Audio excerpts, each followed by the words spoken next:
Facebook Live de la República y Ciberregulación. El día de hoy dedicado a el tema de la privacidad en la era digital. Nos acompañan 3 expertos panelistas de los más renombrados del país y que por su orden voy a presentar. Montserrat Guitart es directora regional de Propiedad Intelectual y Tecnología de Dentons Muñoz.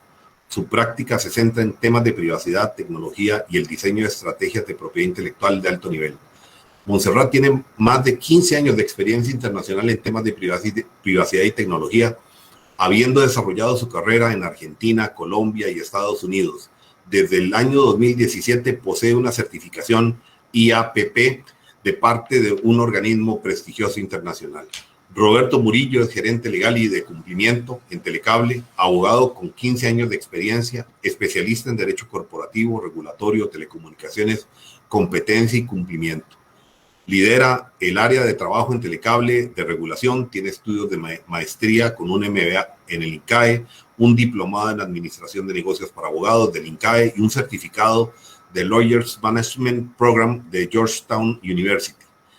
William Villalobos es el CEO de Corregulatorio, firma consultora especializada en regulación y socio de la firma Hulbert Bolio Montero, liderando la práctica en Derecho Público y Regulación Económica en TMT y Energía, máster en Regulación y Competencia por la Universidad de Valladolid, coautor de varios libros sobre regulación, miembro del panel de expertos en regulación ante la CRIE, miembro de la Asociación Iberoamericana de Estudios de Regulación, ACIER. Bienvenidos ustedes a este foro y arrancamos hoy con William para que nos dé un contexto de los temas de privacidad y regulación y privacidad en la era digital, sabiendo que en este mundo hoy uno de los riesgos que más tenemos es precisamente la exposición de nuestros datos. Si viéramos a Internet como un espejo de 2 caras, por un lado vemos lo que estamos accesando y por otro lado lo que estamos dejando. Se ha hablado de las huellas o del fenómeno Hansel y Gretel emulando aquel estudio famoso del libro de cuentos en el que se iban dejando las huellitas para volver a su casa, Hansel y Gretel, y de repente los pajaritos iban comiendo esa huella y quedaron en nada. Hoy tenemos una huella digital que estamos dejando en Internet y sobre esos temas, bienvenido William, bienvenidos todos. Adelante con tu presentación y exposición del tema. Muchas gracias, Juan Manuel, por la invitación y agradecer también a la República y un gusto compartir con Montserrat y Roberto este espacio. Yo quisiera introducir el tema con una frase de Séneca que creo que cae muy bien al tema que vamos a abordar hoy. Fiarse de todo el mundo y no fiarse de nadie son 2 vicios. En uno se encuentra más virtud, en el otro más seguridad. Yo creo que esta frase contextualiza muy bien el problema del tratamiento privacy en el contexto actual. Y es que confluyen varias situaciones que nos tienen que poner a reflexionar. Lo primero es que no hemos tomado conciencia en muchos sectores y en muchas personas del valor de nuestros datos. Hoy somos más datos que personas en el mundo. Hoy, ciertamente, como mencionaba Juan Manuel, el valor de la huella digital muchas veces pasa de lado.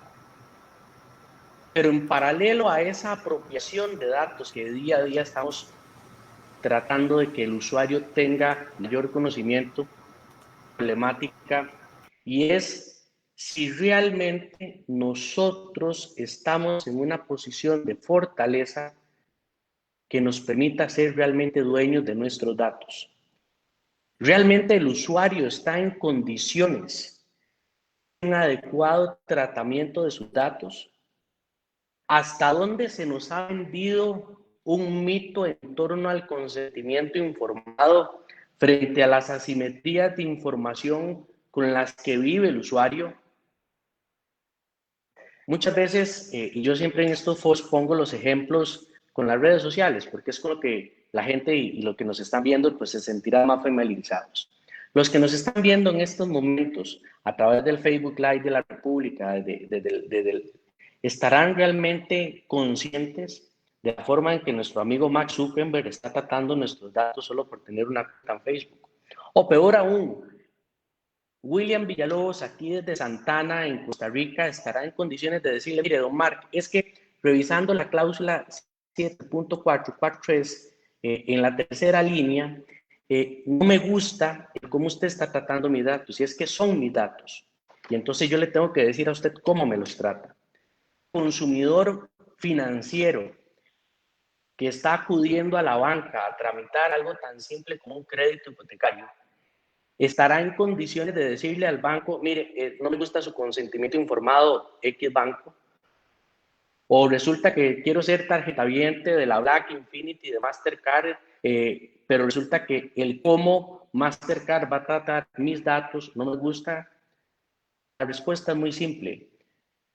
Informado desde mi criterio muy personal, y aquí lo pongo para ir generando el debate en esta tarde, en realidad no asegura la apropiación y la titularidad de los datos del usuario, porque es una posición de desventaja en donde el consentimiento informado, a pesar de que la doctrina ha venido insistiendo en que tiene que ser consensuado, de que tiene que ser libre, de que tiene que ser expreso, voluntario, se comporta en su práctica tan adhesivo como un contrato de tarjeta de crédito, como un contrato de internet residencial homologado ante la SUTEL.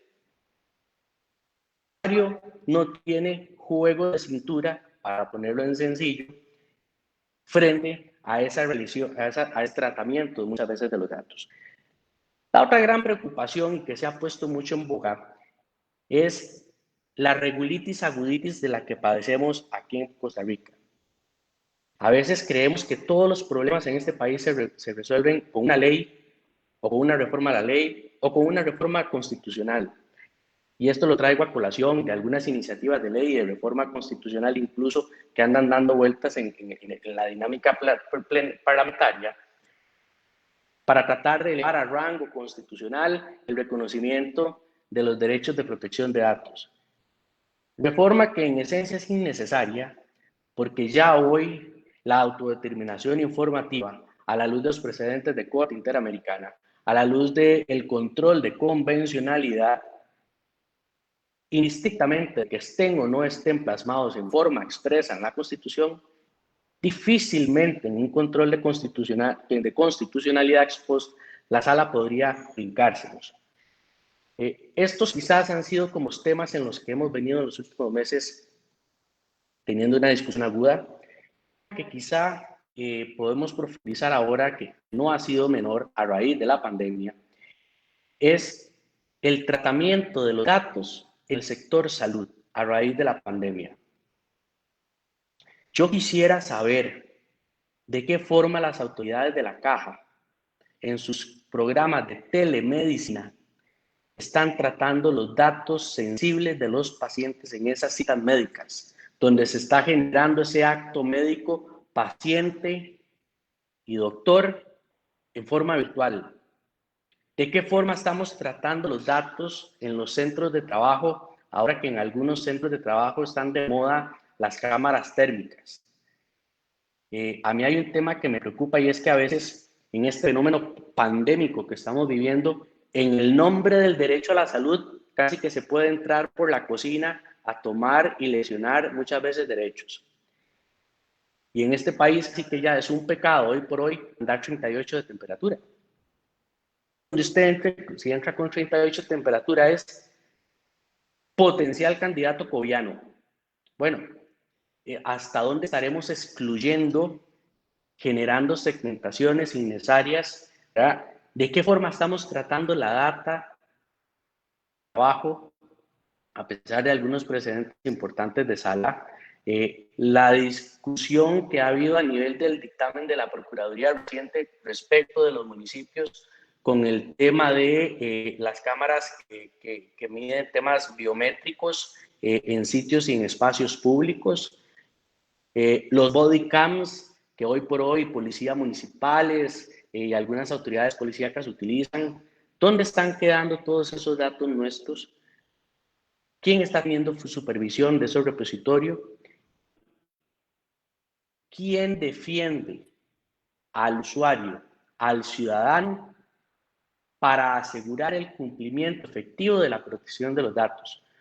Cuando hemos tenido una agencia de protección de datos bastante débil en el transcurrir del tiempo en el que ha estado en vigencia la Ley de Protección y Tratamiento de Datos, que hoy por hoy pues es una pieza de museo muy bonita que requiere de ciertos ajustes. Pero en este contexto introductorio creo que podemos generar algunas opiniones en estos temas que quisiera dejar planteados. Muchas gracias, William. Has tratado una cantidad de temas muy importantes, planteando sobre todo las asimetrías que existen en este momento. Y me gustaría que con la participación de Montserrat, experta internacional en estos temas, pudiésemos avanzar en ese mismo contexto, ¿verdad? De acuerdo con la normativa internacional, cómo estamos en el país, algún tema relacionado que quiera desarrollar Montserrat, o eventualmente hacer alguna réplica de lo que eventualmente dijo William. Adelante, Montserrat, por favor. Muchísimas gracias, primero que nada, por la invitación. Creo que con todos los puntos que planteó William, podríamos estar muchas horas hablando de esto. Y en ese punto yo quiero enfocarme en 2 o 3 aspectos. El primero es que esta conversación que estamos teniendo viene en un día muy especial, que es el día después de que se cumplen 3 años de que entra en vigencia la regulación de la Unión Europea. ¿Y por qué nos interesa esta regulación? Porque de algún modo se volvió el estándar mundial de protección de datos. ¿Por qué digo esto? Porque en estos últimos 3 años, por ejemplo, las Naciones Unidas han medido que ya el 66% de los países del mundo tienen regulación de protección de datos. La región centroamericana, siempre Costa Rica ha estado adelante, al menos en la forma de tener una normativa. Se sumó Panamá el 29 de marzo, El Salvador, etcétera. Honduras, Nicaragua siguen un poco atrasados, pero y hay países como Ecuador que nunca tuvieron una norma de protección de datos que se van a ir directamente al estándar de GDPR o Reglamento General de Protección de Datos Europeo. Entonces, a mí me gusta pensar que, no me gusta pensar, es una realidad que el Reglamento General de Protección de Datos se transformó en un piso y no en un techo. Y es un piso incluso para Estados Unidos, donde hoy, digamos, en los últimos 3 años pasamos de que únicamente 12 estados tenían regulación relacionada con protección de datos personales generales. Estados Unidos tiene regulación sectorial muy importante para salud, con HIPAA, para gobierno, etcétera.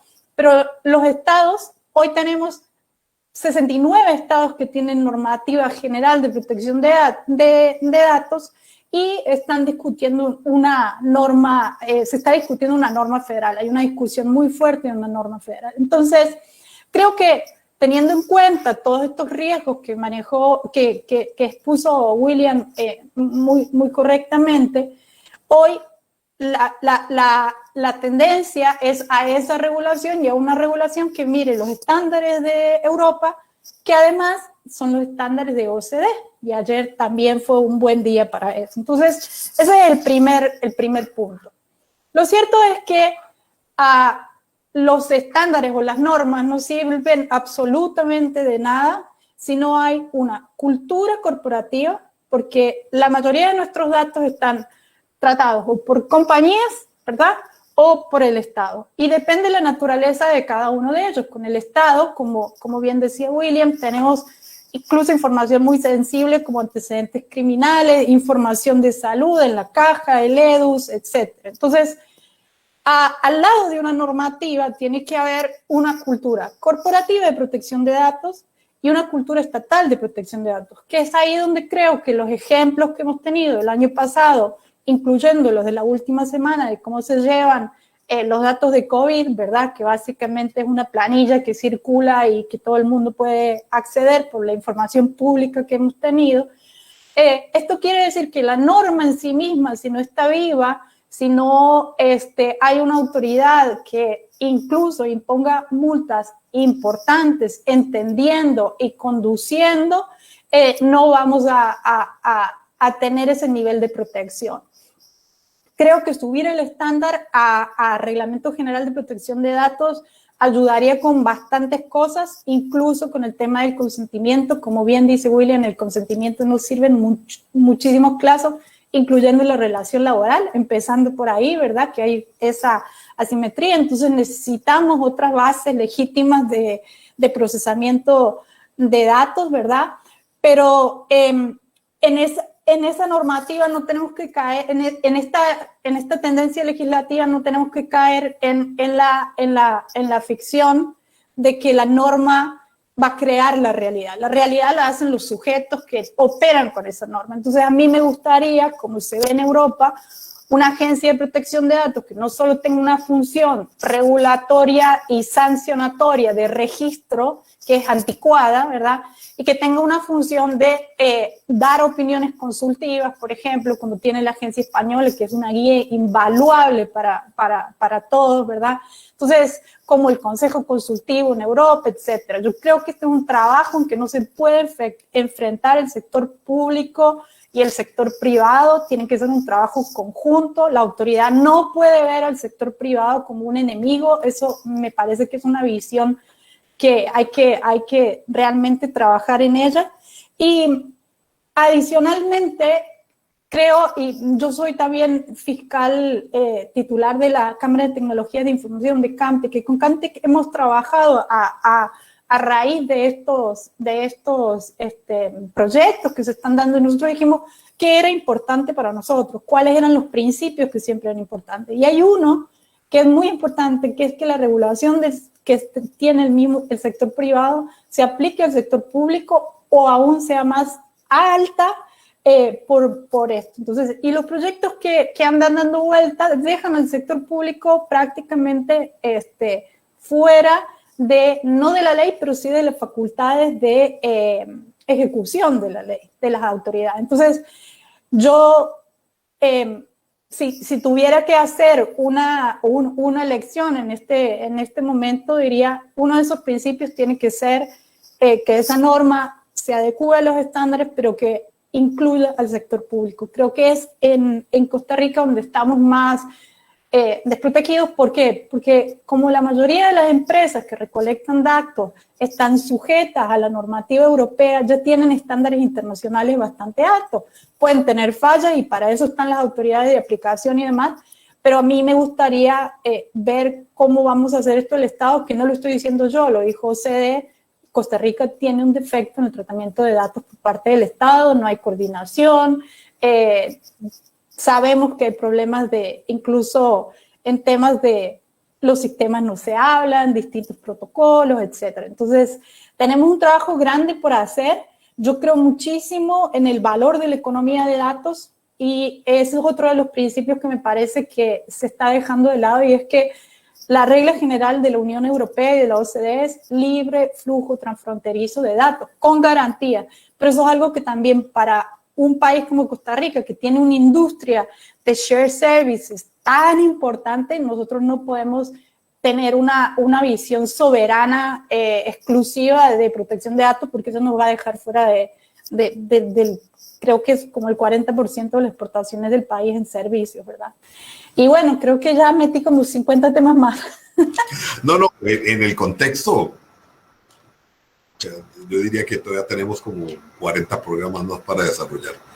Pero bien, en este tema, Roberto, en un lado donde has estado mucho en el cumplimiento regulatorio, también tenés una experiencia que contar. Sí, gracias, Juan Manuel. No, sin duda, el tema da para muchísimo y yo comparto en todo lo señalado tanto por William como por Montserrat, porque y es un elemento que nos hemos puesto la camiseta acá en la compañía en la que funjo como gerente legal y regulatorio, es el tema de la cultura empresarial. Yo lo veo como esa cultura que está comprometida en no solo cumplir con nuestro marco regulatorio, sino ir un paso más allá, estar al lado del usuario, informándolo, siendo conscientes de la información que nos da y el uso que nos autoriza a nosotros hacer de esa información.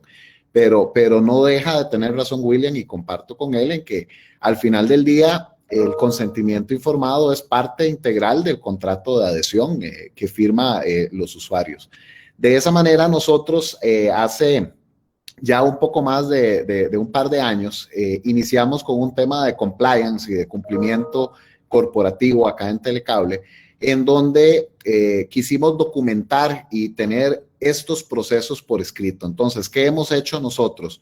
Nosotros, bueno, la primera acción que se hace en cumplimiento a la normativa es tener el consentimiento informado, ¿verdad? ¿Qué hicimos y cuál ha sido la manera atractiva de hacerla para que un usuario te firme esa autorización o ese consentimiento? Bueno, darle medios tecnológicos para que lo hagan. Entonces, el momento de firmar el contrato, nosotros acá en nuestras sucursales les ponemos tablets para que ellos ahí lean, revisen su consentimiento informado y hagan las aceptaciones y las firmas requeridas. Pero lo interesante y el cambio de cultura y estos valores que representan a Telecable en su servicio cercano y en esa calidad que tratamos de darle a todos nuestros clientes es incorporar no solo esos elementos, sino ir más allá. Y decidimos, y aquí también Montserrat fue una guía para nosotros, proceder a documentar y a escribir en políticas todos estos cambios, por lo cual hicimos un programa especial de privacidad en donde se toman muchísimas medidas de ciberseguridad para que los usuarios tengan esa conciencia del uso que se le está dando y de las garantías que le damos. Pero adicionalmente, a través de este programa de cumplimiento que les comentaba, desarrollamos una política tanto de privacidad como de seguridad de la información. Entonces, estas políticas las publicamos también en nuestra página web. Se las capacitamos a todos nuestros colaboradores de manera anual. Entonces, es una maratónica importantísima la que hacemos con más de 850 colaboradores acá en Telecable, en donde todos los colaboradores, ya sean de servicio al cliente o sean de la parte técnica operativa, todos estamos matriculados con este cambio de cultura en la seguridad y en la privacidad de los datos de nuestros usuarios. Y es que ejemplos sobran de situaciones o empresas que no han hecho bien las cosas y las presentamos nosotros en nuestras capacitaciones e inducciones, en donde desde la persona que va a dejar un carro a una agencia de vehículos para su chequeo y la persona que lo recibe tiene acceso o puede tener acceso a mucha información que no es la que necesita. Entonces también ha habido una coordinación con la parte técnica para que hayan datos que sean anónimos, que no sean visibles para todo colaborador. Entonces, un compañero de la parte técnica no necesita saber mucha de la información que nosotros manejamos del usuario o de lo que paga o de su factura, etcétera, sino simplemente los datos necesarios. Entonces, ha sido un tema que los últimos 3 años, Juan Manuel, hemos estado implementando y que a través de ese cambio de cultura es como nosotros nos queremos matricular en esas mejores prácticas, le llamo yo acá en la compañía, y sumarnos a esos estándares europeos que mencionó Montserrat, porque como bien se señaló, ayer Costa Rica ya se adhirió formalmente a la OCDE y eso todavía nos eleva a la barra. Y lo importante o la meta para nosotros es que siempre nosotros tengamos un cumplimiento acá en la organización más allá del estándar normativo. Dar un paso más allá y, como dice nuestro director general, hacer las cosas bien desde la primera vez. Y en este tema es sumamente sensible todo lo que se tiene en acceso, los temas de ciberseguridad, los temas de privacidad. Y esto va más allá, incluso creo que nosotros en Costa Rica, comparto lo señalado por William, estamos en pañales en estos temas. Imagínate que yo hace poco fui a Estados Unidos a una gestión y ya no te sellan el pasaporte, porque cuando llegas vos a migración, los datos que te piden es el nombre y te dicen, mire, vea esa cámara y es un iPad y te toma la fotografía y cuando vos salís del país, pasás por otra cámara, te toma la fotografía y si no hay ningún problema, hay un tema de reconocimiento facial y de inteligencia artificial que ya tienen desarrollado eso, donde nuestros datos, donde nuestras facciones ya están viajando ahí en este ciberespacio, ¿verdad? Y ya no necesitas formalmente el sello del pasaporte, sino que ya todo esto está automatizado. Entonces, estos datos tienen que ser seriamente protegidos con un compromiso tanto gubernamental como de las mismas empresas que tienen que dar ese paso, ¿verdad? Y sumarse al cumplimiento, es lo que es el estándar que nosotros tenemos, ¿verdad?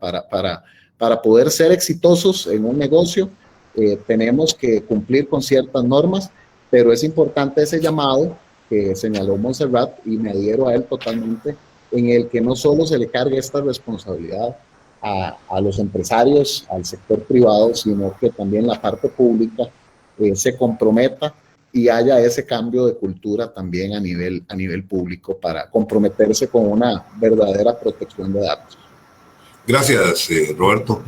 Hemos pasado a un tema en el que propones, en síntesis, que en ausencia de este tipo de normativa, la autorregulación es lo que eventualmente cubriría en alguna medida esa ausencia de normativa del Estado. Pero quiero volver con William con estos temas porque hablaste muy claramente sobre la problemática que presenta el país, tanto en las debilidades legislativas actuales como también mencionaste que no es necesaria una reforma constitucional, pero también hiciste una crítica con relación a los proyectos que están en la Asamblea Legislativa. Yo recuerdo que hay uno en particular que hace una reforma sustancial a la protección de datos y quisiera más bien preguntarte si estás o no de acuerdo y si eventualmente lo que decía Montserrat, que eventualmente el caso ecuatoriano, que es un caso emblemático, que fue directo en lugar de estar haciendo una nueva regulación, simplemente adoptó el reglamento europeo como normativa nacional. Entonces, ese es un lado que quería preguntarte en ese sentido. Y por otro, si eventualmente lanzar la pregunta en general, si creen que va a ser necesario en algún momento que este tema vaya a regularse y a tratado. Adelante, William. Gracias, Juan Manuel. Vamos a ver. El grave problema que tenemos aquí es de culturización desde la óptica regulatoria. En este país no implementan los análisis de impacto normativo o de impacto regulatorio en forma ex ante y menos en forma ex post. Y ahora que estamos hablando de temas de OCDE, bueno, ¿quién más que OCDE ha venido impulsando vorazmente los temas de análisis de impacto normativo y regulatorio? Vamos a ver, una reforma constitucional lo que vendría es simple y sencillamente a plasmar en el texto constitucional denominado que tiene ya casi que 20 años de estar reconocido jurisprudencialmente hasta en el Corpus Juris Interamericano, entonces no va a ser mayor cambio. Ahora, en cuanto a las reformas a la ley de protección de datos, quizá al tema que sí hay que meterle un poco más de reforma, no es tanto desde la parte dogmática del contenido de los distintos derechos que están inmersos en materia de protección de datos, porque en esto coincido plenamente con lo que planteaba Montserrat y viendo lo que se ha replicado en otros países, de que si tenemos ya la GDPR que ha demostrado su potencia jurídica incluso transfronteriza, ¿verdad? Y esto me lleva a hacer aquí un switch con tu segunda pregunta. Vean qué interesante lo que sucedió con GDPR. ¿Cuál tratado de derecho internacional aplicamos? ¿Acaso que fue una norma que pasó por la Asamblea Legislativa como cualquier otro tratado de derecho internacional público? No. El efecto transfronterizo tan vinculante que tiene la GDPR nos obliga a que, por ejemplo, yo que soy profesor universitario, si tengo un estudiante de España que está utilizando la plataforma web de la universidad, pues automáticamente vincula la GDPR a esa universidad solo por tener un estudiante que está ingresando y logueándose y siendo ciudadano de la Comunidad Europea. Efectos que tiene la GDPR para los países donde se aplica con un efecto transfronterizo son realmente dantescos, no solo por las sanciones que pueden llegar hasta los 20 millones de euros, sino también desde el punto de vista de cómo lo operativizamos y materializamos. ¿Dónde es a lo que hay que meterle un poco de dientes desde el punto de vista de reforma estructural a nivel regulatorio? Bueno, a la autoridad regulatoria, ¿verdad? Porque a diferencia de lo que sucede con el resto, por ejemplo, con las autoridades de competencia sectoriales que tenemos en este país, que tienen realmente no solo contenido económico para llevar una regulación muy proactiva y muy de la mano de las actividades económicas que regula, y con dientes incluso para establecer sanciones realmente desensibilizantes a los agentes económicos que regulan y supervisan. En materia de protección de datos eso no sucede. Yo no conozco realmente una sanción ejemplificante de la PRODAP en este país por violación a protección de datos personales, como sucede en otras agencias, sobre todo en el caso europeo, donde hemos visto sanciones económicas fuertísimas. Y eso es lo que estamos esperando. Si vemos la línea de tiempo por la que ha caminado la PRODAP, incluso tuvimos un periodo en donde los directores de la PRODAP duraban 1 año y medio, ¿verdad? Entonces, desde un punto de vista de conducción de la PRODAP, y peor aún, adscrita a una de las carteras ministeriales de este país que menor presupuesto tiene, el Ministerio de Justicia y Paz. Depende económicamente fundamentalmente de los ingresos que le asigna el Registro Nacional. Entonces, tenemos un problema de defecto estructural desde el punto de vista orgánico propio de la PRODAP en su estructura dentro del organigrama sectorial de los entes públicos en el Estado costarricense, que sí hay que dotar de más independencia, de más presupuesto y sobre todo de un régimen sancionatorio que sea realmente draconiano hasta cierto punto, porque parte de lo que se busca en protección de datos es que las sanciones que impone la autoridad realmente sean lo suficientemente ejemplificantes para desincentivar futuras violaciones a protección de datos. Porque aquí no se nos puede olvidar algo importantísimo, y con esto cierro mi intervención, Juan Manuel, y es lo siguiente: una lesión en la esfera de la intimidad, llámese derecho al honor, derecho a la propia imagen, es irreparable. ¿De qué le sirve a un ciudadano hoy en día decir, me violaron mi acceso a la intimidad, mi propia imagen, el honor, el amparo de la Sala Constitucional que lo declara con lugar? De poco le sirve, quizá para marcarlo y ponerlo en el lobby de su oficina y decir, la sala me dio la razón porque me lesionaron mi honor. Los daños que se causan a los derechos del honor e intimidad por violación a protección de datos sensibles muchas veces son irreparables. Y por eso es que la parte cultural que mencionaba Montserrat es fundamental. Los temas de cumplimiento se vuelven totalmente trascendentales si queremos ir tomando conciencia desde el inicio. Y entonces aquí es donde uno se pregunta, ¿para qué inventar lo que ya está inventado? ¿Para qué ir a descubrir el agua tibia si ya tenemos un modelo como el de la GDPR que ha demostrado ser un instrumento muy replicable en muchos países por su efecto transfronterizo, ¿verdad? Y con esquemas sancionatorios y con una amplitud de principios más allá de los arcos que originalmente estaban reconocidos, que están demostrando un grado de tutela importantísima para las personas. Gracias, William. Montserrat, ¿qué te parece con relación a este tema? William sintetizó que él propone adoptar el GDPR. O algo mencionaste en la práctica ecuatoriana. Ecuador lo está discutiendo en este momento, pero el problema que tuvo es que no tuvo una ley intermedia. Es como pasar de no saber conducir en auto a que te suban a un Fórmula 1, ¿verdad? Entonces, creo que para tanto el Estado como las empresas va a ser muy complicado. Nosotros hemos pasado por una etapa intermedia que ya se quedó vieja, basada en la legislación española, ¿verdad? Y creo que estamos en condiciones de evolucionar a una normativa similar a GDPR. Y yo sé que y en ese punto, digamos, en sintonía con lo que dice William, digamos, esa ley lleva 20 años discutiéndose. O sea, las discusiones en Europa fueron arduas, tiene un montón de historia. La legislación de protección de datos se generó principalmente para defender al ciudadano del Estado, ¿verdad?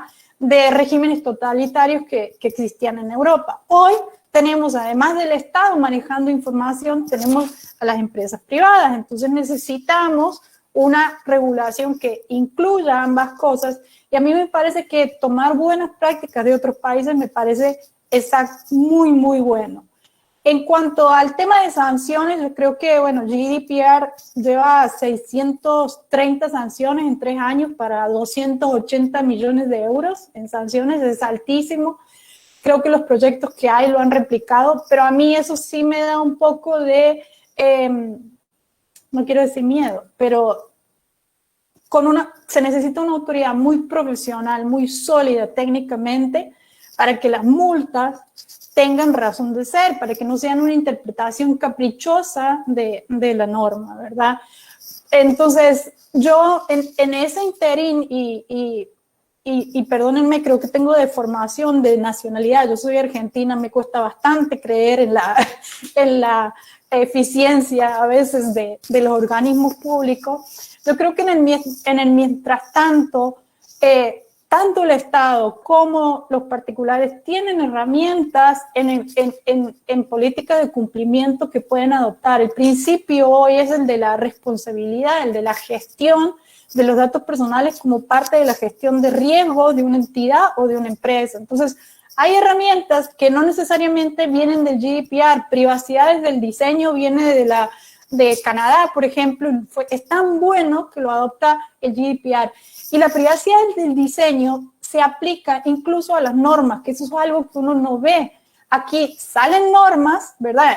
Aquí en Latinoamérica en general, que uno dice, pero no leyeron la ley de protección de datos nunca en su vida. Le doy un ejemplo. La otra vez estaba revisando con el equipo de laboral precisamente que la nueva ley de una modificación a la ley de hostigamiento sexual, que obviamente tiene una finalidad buenísima, obliga al empleado a tener un registro de las sanciones que pone por ese tipo de un delegado de protección de datos, aunque no sea obligatorio. ¿Qué quiere decir? Que yo en mi empresa, así como me ocupo de la seguridad de los empleados, me ocupo de la seguridad de los datos de mis consumidores, de mis empleados, etcétera. Y en el Estado, o sea, Costa Rica no tiene un DPO. Entonces, alguien que coordine cómo funciona, yo sé que es constitucionalmente y es muy complicado porque uno no puede sobrepasar las competencias del otro y demás, pero yo creo que habría que encontrar una figura así. Y por último, digamos, la profesionalización de los organismos públicos en estos temas, ¿verdad? Verdaderamente a mí sí me genera cierta preocupación que tengamos una ley con sanciones o con normativa y no tengamos la preparación detrás, tanto del sector privado como del sector público. Lo cierto es que Costa Rica no tiene muchas más chances que seguir este tren, o sea, no tenemos muchas más opciones. Y en ese punto mi llamado sería no volverse tan creativos, usar lo que ya se ha probado. Incluso a veces yo me doy cuenta que se tratan de cambiar términos, y realmente no tiene sentido hacer cambio en términos muchísimas veces. Entonces, eso sumado a un principio de responsabilidad, no un principio de control, documentación de las actividades de procesamiento de datos, medidas de seguridad, etcétera, generar esa responsabilidad, me parece que son el camino correcto en el mientras tanto, ¿verdad? Gracias, Montserrat. Y en ese mientras tanto entendería yo que quizás esta es la precisión que quisiera obtener de tu parte. Entendería que le hace falta algo a la regulación actual. O sea, que no estamos completos. O sea, habría que hacer algún tipo de modificación. Sí, por ejemplo, nosotros no tenemos legislación de uso de datos biométricos. No sabemos si son datos sensibles o no. La Procuraduría este año, por el tema de las cámaras que intentaba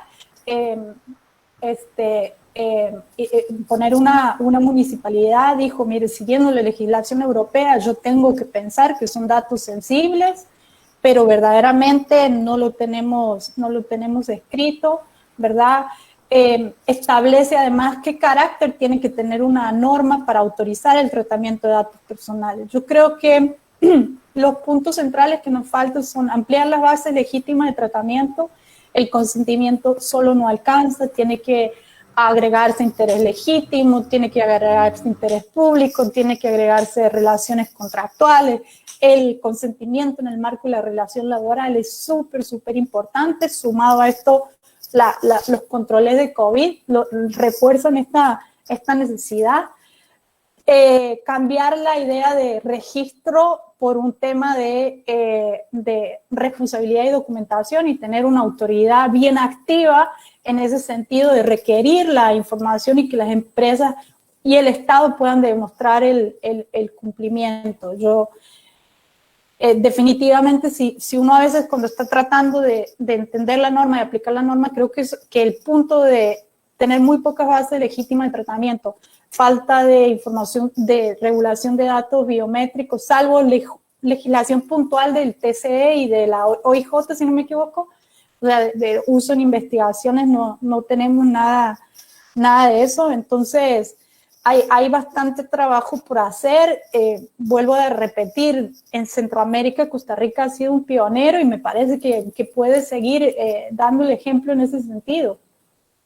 Gracias, Montserrat. Ahora, Roberto, desde la perspectiva de una empresa privada, ¿cómo se sienten ustedes con el marco jurídico actual? O sea, me parece que has advertido que en estos temas no les ha ido mal, pero también han tenido que innovar desde el punto de vista de la autorregulación, que también escucho que los panelistas han hablado sobre la necesidad de que dentro de este ínterin, mientras tanto, haya una conciencia empresarial de proteger ese usuario final, o por lo menos, si no lo sabe, de que esa información quede resguardada en un concepto de autorregulación.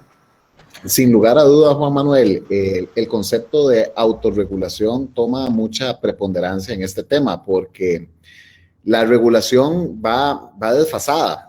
Costa Rica fue pionera con el tema de la promulgación de la Ley de Protección de Datos y del reglamento ya hace algunos años atrás, pero su puesta en práctica, su ejecución no ha sido efectiva, si pudiéramos decirlo de una manera un poco crítica, ¿no?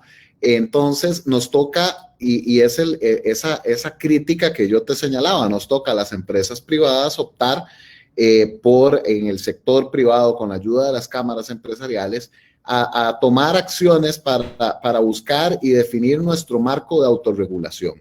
Y aquí el tema de la autorregulación es sumamente importante por un tema lo mencionó Montserrat ahora, ese análisis de riesgos, ese risk assessment que se debe de hacer en una organización para determinar a dónde están tus riesgos y cómo mitigarlos, o qué acciones vas a tomar para la gestión y la administración de esos riesgos. Y sin lugar a duda, la administración de riesgos en temas de privacidad, de protección de datos es fundamental. Pero hay que ser transparentes, Juan Manuel, Montserrat, William, no podemos tapar el sol con un dedo.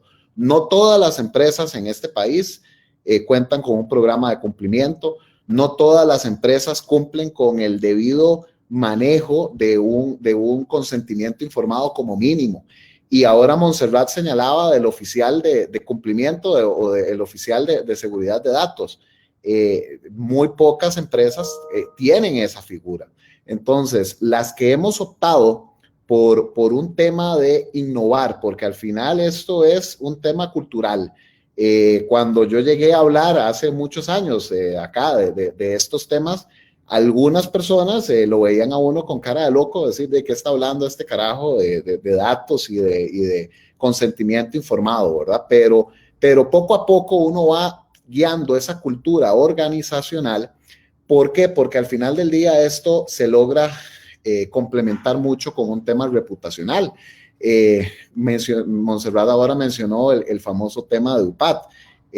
Estoy seguro que a ninguna empresa en este país le gustaría ser señalada por un tema de criticidad en el manejo de sus datos como lo fue Casa Presidencial hace algún momento, hace algunos años, sin entrar en detalles en ese tema. Pero entonces, si nosotros queremos definir esta autorregulación, realmente para los accionistas también es un compromiso porque tienen que dotar de recursos. Tienen que dotar de recursos para contar con buenas prácticas, con manuales, con políticas, con procesos, acoplar todo esto a un tema de mejora continua que se tiene en la organización, entonces que esté documentado, empezar con un tema de capacitación, de inducción, buscar personal que apoye. Si yo empecé acá en temas regulatorios, después me moví a temas de protección de datos y a temas de cumplimiento, ahora uno tiene varias sombrillas y ocupa personal también para que te apoye con estos temas y sin duda creo yo que es un tema de compromiso. Es un tema de compromiso y de cambio de cultura optar por esta autorregulación porque la legislación no te lo va a dar todo, ¿verdad? Aquí realmente uno tiene que buscar las mejores prácticas, buscar cuál es la normativa a nivel europeo, buscar cuáles son esos marcos de acción en los que podés ejecutar y sin lugar a dudas mi recomendación es a los colegas, a las distintas empresas, busquen asesoría. Uno con una buena asesoría, con una buena guía puede implementar y puede marcar una diferencia para generar realmente un valor agregado a nuestros shareholders, a nuestros accionistas, a toda esta cultura organizacional corporativa que va a beneficiar a quién, a nuestro usuario final, ¿verdad? Que va a agradecer que se hagan estas inversiones, que se tengan estos procesos para proteger su privacidad que al final es invaluable, ¿no? Gracias, Roberto. Vamos con una reflexión final. Ya estamos en los minutos finales de este foro. Se nos fue el tiempo muy rápido y la verdad alcanza para muchos más. Pero lo cierto también es que los datos son un negocio, ¿verdad? Y no dejan de serlo. Es el nuevo valor oro, decían algunos autores, porque bien manejados, bien procesados, pueden darle una ventaja competitiva a cualquier empresa. Ese manejo de datos de consumo, eventualmente, en algún momento leí una crítica que hacía un exdirector de la Nación quejándose que en un supermercado de este país, no voy a dar el nombre, había que dar la tarjeta para registrar los datos y la tarjeta de crédito, que por qué tenía que dar dos datos personales y que al final de cuentas él no sabía qué estaba ocurriendo con sus datos, ¿verdad? Entonces, el tema tiene que ver también con modelos de fidelización y una serie de datos internos, pero al final no debemos de dejar de lado de que esto es un negocio y que como negocio también apuntala a las empresas. Quisiera una reflexión final de parte de ustedes para cerrar este valiosísimo tema que hemos tenido el día de hoy. Empezamos con William. Adelante, William. Gracias, Manuel. Creo que hay que partir de una premisa medular y es que la normativa en materia de protección de datos llegó y llegó para quedarse. En algún momento los que estábamos en el mundo de TNT y hablábamos mucho del Big Data, ¿verdad? Pero hoy hay algo que es todavía más importante que el Big Data y es el Small Data, ¿verdad? Y toda esa minería de datos que día a día hay que estar haciendo y que es justamente lo que Juan Manuel mencionaba, ese bien transable como valor oro hoy en día. Pero esto es un tema de responsabilidad que pasa por uno mismo. Todos estamos obligados a tomar conciencia del valor de nuestros datos, a tener y entender que en un contexto digital en el que nos movemos hoy, nosotros somos los que tenemos que decidir finalmente qué ápice y qué porcentaje de nuestra esfera privada queremos o no ventilar. Tenemos que tomar conciencia y responsabilidad del uso de los datos.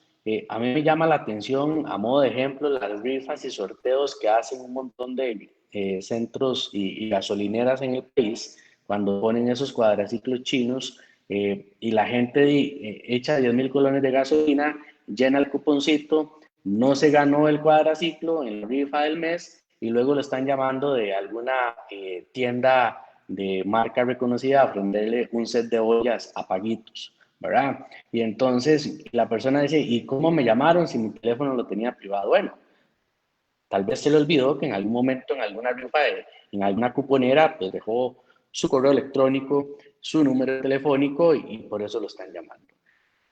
El usuario es el primer llamado hoy en día a ser, en un entorno digital como en el que nos desenvolvemos, el primero obligado a tener conciencia y uso responsable de nuestros datos personales. Porque la realidad es que también, salvo que queramos ser unos ermitaños en el contexto digital, pues entonces teníamos que abstraernos de toda esta realidad. Y de ahí que entonces tenemos que aprender a segmentar qué datos queremos realmente revelar y ceder a manos de terceros, entendiendo el contexto en el que queramos o no ser partícipes y actores. Gracias por la invitación y el espacio. No, gracias, William. La verdad es que los contenidos son muy ricos. Montserrat, tu participación ahora con este tema, ¿qué te parece? Yo creo que la primera cosa que hay que tener en cuenta aquí es, como usted bien lo dijo, los datos personales, los datos en general y los datos personales en particular, son un activo de las empresas, son un activo también del Estado, definitivamente, porque a partir de ellos se pueden tomar muchísimas decisiones, desde marketing a políticas públicas, ¿verdad? Entonces, contar con esos datos es súper importante. Ahora bien, eso no significa que yo tengo que ser desleal o no tengo que aplicar principios éticos a la hora de recoger y tratar esos datos. Entonces, en ese punto, la transparencia en el tratamiento de los datos, en saber para qué estoy pidiendo esos datos, y otras técnicas como minimización de datos, anonimización, pseudonimización, nos permiten que este tratamiento de datos reduzca los riesgos que tiene como tal. Muchísimas veces yo creo que la gente pide más y el Estado también, o sea, verdaderamente hay preguntas que uno responde a veces en un cuestionario que uno dice, realmente esto no tiene nada que ver con la finalidad. Entonces, volviendo al punto de este empoderamiento del titular de los datos que decía William, es verdaderamente nosotros nos podríamos hacer una pregunta, ¿para qué me pide este dato? Si este dato no tiene relación con la finalidad, ¿verdad? Por ejemplo, ¿no? Para ganarme un auto no necesitan saber si tengo 3 hijos o el pelo de un color o si pienso, ¿verdad? O mis ideas políticas. Entonces, muchas veces ocurre eso. Entonces, como ciudadana, podemos decir, no quiero darte mi mail, sí quiero darte eso, no sé. Como bien dice William, muchas veces eso se va a transformar en una traba, pero creo que es un aprendizaje que hay que dar y precisamente como hay una relación de asimetría, es donde los organismos de control y de protección de la parte más débil tienen que ser muy fuertes, muy profesionales, muy técnicos. Pero en definitiva para una empresa y es enfocarse en su usuario, en su cliente, en dar una buena experiencia, la misma experiencia que yo quiero dar en el mundo físico la tengo que dar en el mundo digital en relación a los datos. Entonces creo que hay mucho de abrazar un concepto de transparencia y tratamiento ético de los datos, ¿verdad? Gracias, Montserrat. Roberto, tu cierre, por favor. Mira, realmente estos temas son tan apasionantes y hay tanto de qué hablar que nos daría aquí para muchas otras o sesiones o distintas actividades. Mira, sin duda, de unos años para acá, como lo han mencionado en este foro, el tema de analytics ha tomado muchísima relevancia por esta digitalización de todos nuestros procesos, ¿verdad? Y al final del día, ¿para qué se da esta analítica o este análisis de datos? Para poder tener una conversación digital con nuestros clientes, con nuestros usuarios. Y estas conversaciones, ¿cómo las vamos a tener de una manera efectiva? Si yo debo conocer cuáles son esos gustos y esas preferencias de mis usuarios.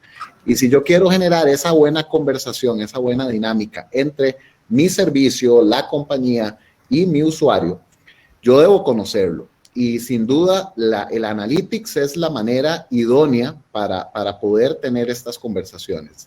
El data mining, que lo mencionó ahora, el data mining es una gran herramienta porque nosotros tenemos muchísima data, que esa data yo se lo comparto acá a nuestros colaboradores cuando les damos esa inducción y cuando damos nuestras capacitaciones anuales. Y lo mencionó ahora Montserrat y William, es un activo y es un activo que vale incluso más que la planta física o que vale más que un determinado software. El valor que tienen los datos de nuestros clientes, de nuestros colaboradores, todo ese manejo y seguridad que se dé es fundamental. ¿Y para qué provecho le podemos sacar a ese analytics y a esa conversación? Bueno, si un determinado cliente en la industria que yo trabajo, quiere preferencia por X o Y canal, o preferencia porque a distintas horas tiene mayor consumo de Internet. Entonces, uno, a través de ese conocimiento que tenga realmente del cliente, puede ofrecerle y puede generarle esas conversaciones que sean atractivas para fidelizar al cliente, que realmente eso es un fin que debemos de tener a nivel de servicio, que brindemos. Y el ejemplo que yo les pongo, porque es muy simpático, ahora lo mencionó William con el tema de los cuadraciclos. Realmente uno podría llenar un anuario con historias en las inducciones que uno da. Mire, es que yo no sabía lo que hacían. Yo es que trabajaba en una cobradora, me decían algunos colaboradores nuestros cuando vienen a su inducción, y nos decían que teníamos que hacer esto, lo otro. Trabajábamos en una empresa que ofrecía créditos. Y uno se queda realmente con el pelo parado de las barbaridades que se dan en algunas organizaciones que no están matriculadas en esto. Y el tema es tan preciado que vos mencionabas ahora el ejemplo de los supermercados. Realmente, a través de este análisis de datos y de esta analítica que se da, es que si a vos te gusta el yogur X o la granola tal, de tanto ir a un supermercado y vos dar la tarjeta de fidelización que te tiene el supermercado A o el supermercado B, te conocen mejor y te lo ponen visible. Entonces, ¿para qué sirven los datos? Para eso mismo. ¿Para qué me sirven los datos? Los datos a mí para saber de que la gente aquí ve fútbol, o que la gente le gusta la Fórmula 1, que la gente ve ciclismo, o que la gente ve noticias. Entonces, uno genera esas conversaciones y esa interacción con nuestros usuarios a través del conocimiento que se tenga de los datos. Y para eso, para sacarle provecho y realmente evaluarlo, tenemos que tener esta serie de regulaciones, autorregulaciones, que muchas de las cuales ni siquiera estamos muy atrás a nivel de marco jurídico, que tenemos que implementar y realmente diferenciarnos, que ese es el fin que tiene esto, darle un valor a nuestro servicio que busque esa diferenciación. Bueno, muy rica la conversación del día de hoy, y quisiera cerrar por el mismo principio, ¿verdad? El valor de los datos es innegable hoy en día. Sabemos que es un provecho inmenso el que se le puede sacar, que tanto hay datos en el sector privado como hay datos en el sector público. Yo recuerdo que los datos de estadística y censos eventualmente pueden ser procesados. Los datos que están en la SUTEL pueden ser procesados. Los datos que tienen las empresas pueden ser procesados. Y eventualmente, solamente con dato público, podríamos tener una cantidad de información tan precisa que podrían llevar a la toma de decisiones de inversión de una determinada compañía. Así que yo pienso y siento que la reflexión final, recogiendo lo que los expertos ustedes han manifestado, es que Costa Rica requiere una reforma a su régimen, un apuntalamiento de la agencia reguladora, requiere de una expertise mayor, necesitamos una capacitación mayor de esas autoridades, una independencia regulatoria, y garantizarle al ciudadano común y corriente que en el país estamos protegiendo sus datos como si fueran oro. Quisiera darle las gracias a todos ustedes por la participación y dejar la puerta abierta. Sabemos que este tipo de temas tenemos que estarlos tratando día a día. Yo recuerdo que en este país volvimos de nuevo a plantearnos el valor de los datos a partir del escándalo de la UPAD, porque la gente no sabía qué valor tenían sus datos. Y todos los días estamos dejando un rastro digital por donde accesemos a internet, de una página web, llenemos un formulario, estemos en la calle, y al final de la historia son nuestros datos, es nuestra privacidad. Muchas gracias por haber participado el día de hoy, y gracias a la República y a Ciberregulación por este espacio que les hemos brindado. Nos vemos pronto en una semana. Gracias. Buenas tardes. Gracias. Gracias. Buenas tardes, gracias.